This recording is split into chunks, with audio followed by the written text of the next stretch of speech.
McLaren coça a cabeça e se pergunta, será que corremos o risco Max Verstappen? Ford anuncia um programa 100% de fábrica para seu Hypercar no WEC. Drogovic é elétrico, anúncio oficial confirma o rumo do piloto brasileiro para a equipe Andretti na Fórmula E. Romain Grosjean volta ao carro da Haas para uma despedida para valer 5 anos depois daquele acidente. Mick Schumacher testará um carro da Indy pela primeira vez. Sexta-feira, 26 de setembro de 2025, não tem Fórmula 1 nesse final de semana, mas o noticiário, como sempre, segue movimentado e no domingo temos episódio especial. Então, antes de sextar, senta aí pra gente falar de tudo. Vamos lá!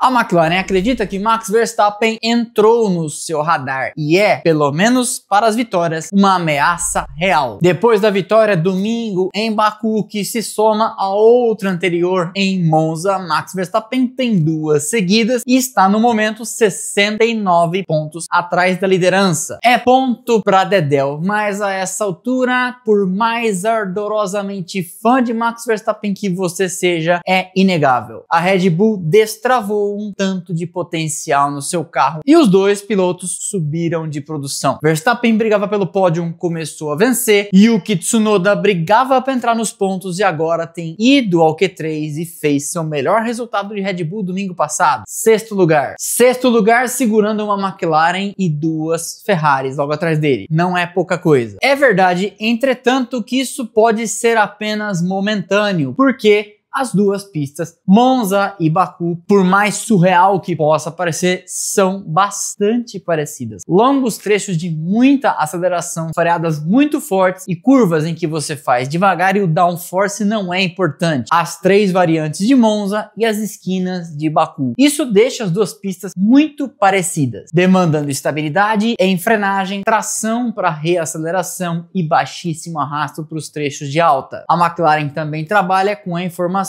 ouvida no rádio da Red Bull, todo mundo escuta o rádio de todo mundo, de que a equipe de Verstappen tem andado com um setup mais baixo em relação ao solo, algo que ela não vinha conseguindo fazer por uma série de razões, porque não é só uma simples conclusão, pô, se melhora abaixando, vamos abaixar. Às vezes você não consegue explorar tudo isso por limitações do seu projeto. No caso da Ferrari, por exemplo, isso ficou evidente, o carro batendo no assoalho desgastava a placa de baixo, levava a desclassificação, então não dava para andar mais baixo. O team principal da McLaren, André Stella, acha que Verstappen está de volta ao jogo, brigando por vitórias e por isso o campeonato segue em aberto. E ele, Stella, diz: a conclusão da corrida de Monza e a forma com que analisamos os dados internamente foi que o desempenho da Red Bull em Monza não deve ser considerado um evento isolado por causa da pista e por causa da baixa pressão aerodinâmica. Eles adotaram um novo assoalho em Monza e podem estar configurando o carro de forma um pouco diferente. Agora, Verstappen está falando muito mais nas conversas de rádio sobre o asfalto do que antes, então eles podem ter desbloqueado o desempenho. Traduzindo, esse negócio de desbloquear desempenho significa basicamente que o carro tinha um potencial, eles só não estavam achando a janela de operação de acerto para chegar lá. E Stella ainda disse: eu não ficaria surpreso se a Red Bull pudesse continuar a sequência que começou por causa da pole position em Monza e vitória lá, e a pole e vitória aqui, no caso, em Baku. A Red Bull é uma forte candidata a vencer corridas e uma forte candidata ao campeonato de pilotos. Na segunda-feira, pós Grande Prêmio de Baku, fizemos aqui um exercício matemático explicando que é possível Verstappen vencer o campeonato dependendo apenas de seus resultados. Vencer todas as corridas e vencer as sprints. Porque aí, independentemente do que Piastri pudesse fazer, todos os segundos lugares, ignorando Lando Norris, que de vez em quando entra no meio, a gente sabe, ainda assim, ele não faria pontos suficientes. O problema, a gente sabe, é que vencer todas as corridas até o final não é algo simples, mas aconteceu em 2023, na verdade. Naquele ano, a Red Bull venceu todas menos uma corrida, que ficou com Carlos Sainz em Singapura, e Verstappen venceu todas menos 3, porque além dessa uma de Sainz, Pérez venceu 2. Em Baku, a Red Bull usou uma asa traseira de baixíssimo arrasto da família daquela uma utilizada em Silverstone e em Monza, dessa vez sem precisar cortar o flap superior. A equipe também trouxe um novo assoalho em Monza que apareceu no carro de Tsunoda em Baku, seu melhor desempenho no ano, não à toa. A melhora de desempenho dos dois foi nítida e a melhora de Tsunoda indica que o carro como um todo está funcionando melhor. Resta entender agora o quão longe isso pode levá-los, e a verdade é que Verstappen, na posição de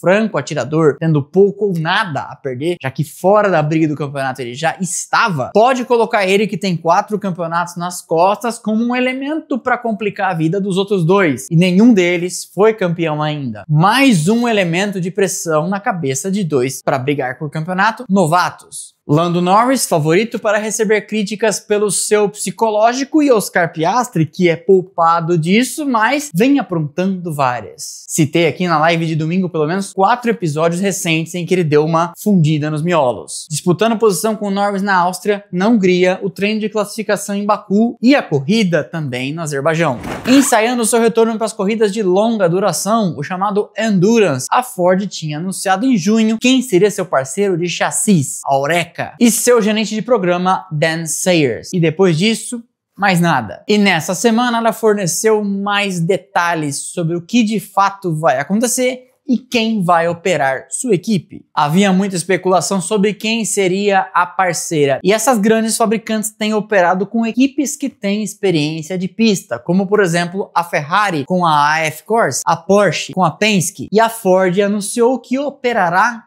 internamente. Vai construir um time de corridas. Mark Rushbrook, diretor do programa, disse: na Ford a competição corre em nossas veias, e como equipe de corrida da América, parece justo que carreguemos esta bandeira nós mesmos. Mantendo nossos valores fundamentais, nosso programa Hypercar será operado pela Ford Racing. Isso nos dá a capacidade de reagir mais rapidamente na pista, aumentando nossa competitividade. Decisão semelhante foi tomada pela fabricante Genesis e diferencia o que as duas vêm fazendo de, como eu comentei, as demais, que sempre tem juntado uma fabricante pagando a conta e uma equipe de corridas que tem experiência com isso, fazendo a operação funcionar. A Ford Racing também comentou que sua estrutura para o programa de Hypercar ficará no Reino Unido, e faz todo sentido. A gente sempre comenta aqui, se você quer trabalhar com automobilismo, é melhor colocar sua fábrica lá perto de todo mundo. Eles não especificaram aonde, mas a suspeita é que seja num prédio da Venture Engineering de 19 mil metros quadrados perto de Oxford. Felipe Drugovich teve seu destino confirmado nessa semana, uma notícia que a gente já tinha falado por aqui. Ele será piloto da Andretti na Fórmula E. Campeão de Fórmula 2 em 2022, Drugovich fez 3 anos como reserva na equipe Aston Martin, teve algumas participações em treinos livres, bateu na trave algumas vezes para disputar grandes prêmios, quando Alonso e Lance Stroll estiveram ameaçados de não correr, mas acabou não disputando nenhum grande prêmio em todo esse período. Correu algumas provas da European Le Mans Series e pela Cadillac no IMSA e no WEC. Também nesse período ele testou por um carro da Maserati na Fórmula E, deixou o tema em aberto, acabou recusando uma oportunidade na Indy e agora, depois de 3 anos em compasso de espera, toma o rumo do serviço ativo, digamos assim, e correrá pela Andretti na temporada que começa agora no final do ano de 2025 pela equipe Andretti. Sobre suas chances de um dia virar piloto titular na Fórmula 1, o ditado diz: nunca diga nunca, mas a chance é agora bem menor. Afinal de contas, é bem provável que por uma questão de agenda ele tenha cada vez menor presença no paddock da Fórmula 1, se é que será renovado como reserva da Aston Martin ou de qualquer outra equipe. É verdade, entretanto, que a Andretti da Fórmula E e a TWG, dona da equipe Cadillac da Fórmula 1, tem uma relação muito próxima. Ao longo dos últimos anos, Drugovich disputou 7 sessões livres de Abu Dhabi 2022 até a Hungria agora em 2025. E como piloto talentoso que é, agora correrá numa categoria internacional de primeiro time. A Fórmula E, cheia de fabricantes, patrocinadores, visibilidade, enfim, lugar de piloto é na pista, todo sucesso para ele.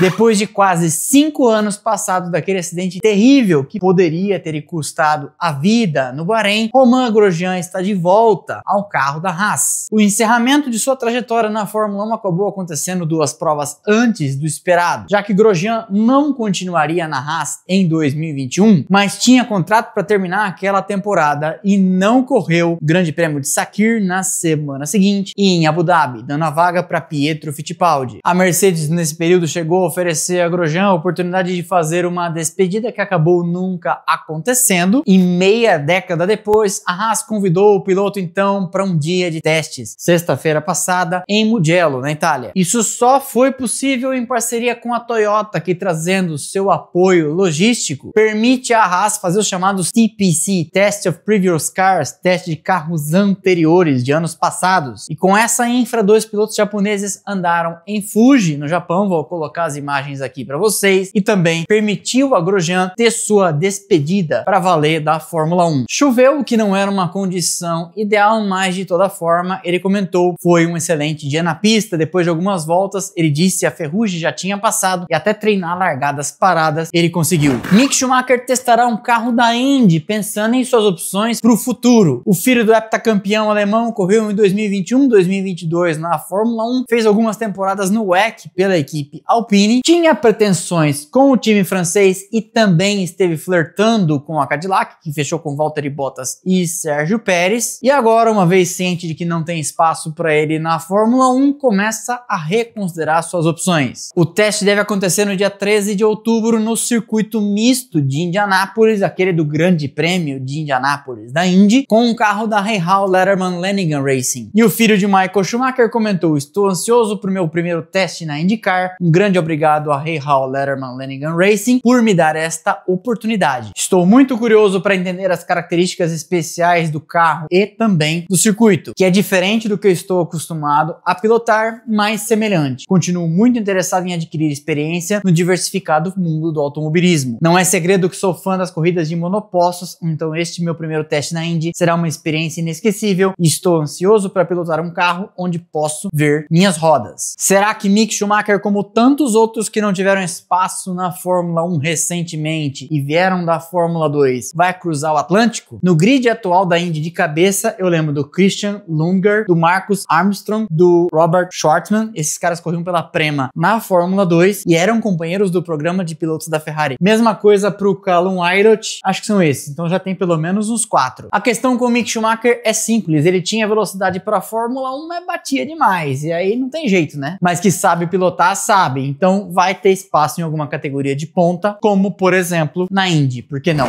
Terça-feira, o principal episódio da semana foi sobre como funciona um final de semana completo da Fórmula 1, hora a hora, minuto a minuto. Já parou para pensar nisso? Alguém já te explicou? Pois é, confira o vídeo que a galera está gostando. E eu daqui do meu lado gostei muito de fazer. Adoro pesquisar essas coisas para contar para vocês. Quando os pilotos chegam, quando vão embora, que hora que abre, que hora que fecha a pista, por que o safety car passa antes, por que o medical car passa depois, por que os pilotos descem do carro e pesam, por que os carros são levados em cima de skates para a garagem da FIA, o que acontece 40 minutos antes da largada, que sinal que toca 2 minutos antes do pit lane fechar, enfim, um monte de detalhe para você entender. Enlouquecedoramente fascinante. Na quarta-feira, pequena grande história contando por que uma fabricante de relógios tem a ela atribuídas vitórias na Fórmula 1 como fornecedora de motores de carros da Red Bull em 2016, 17 e 18. Portanto, primeiras vitórias de Verstappen na Fórmula 1 tem Tag Heuer